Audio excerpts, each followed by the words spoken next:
રામકથાના પ્રસિદ્ધ કથાકાર અને સત્ય પ્રેમ કરુણાના મહામંત્ર જેણે સાર્થક કર્યો છે એવા મોરારી બાપુના ટ્રસ્ટ દ્વારા દર વર્ષે ચિત્રકૂટ એવોર્ડ માટે રાજ્યના શિક્ષકની પસંદગી થાય છે, જેના ભાગરૂપે ચિત્રકૂટ એવોર્ડ માટે ગુજરાત રાજ્યના શ્રેષ્ઠ શિક્ષક તરીકે જૂનાગઢ જિલ્લામાંથી માળિયાહાટીના તાલુકાની વડિયા પે સેન્ટર શાળાના મહિલા શિક્ષક કિંજલબેન દેવચંદભાઈ રાઠોડને એવોર્ડ એનાયત કરવામાં આવ્યો હતો.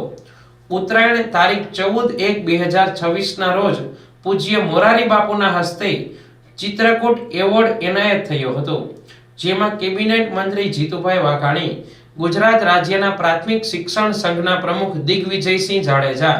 જૂનાગઢ જિલ્લા પ્રાથમિક શિક્ષણ સંઘના પ્રમુખ પરબતભાઈ નાઘેરા તેમજ જૂનાગઢ જિલ્લા પ્રાથમિક શિક્ષક સંઘના ઉપપ્રમુખ હમીરભાઈ સિંધવ ઉપસ્થિત રહ્યા હતા. પસંદગી પામનાર કિંજલબેનને શ્રેષ્ઠ શિક્ષક પારિતોષિક,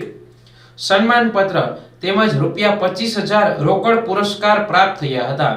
જેમાં કિંજલબેનની ઈચ્છા મુજબ ₹25,000નો રોકડ પુરસ્કાર પોતાની વડિયા પે સેન્ટર શાળાના બાળકોને અર્પણ કર્યા હતા.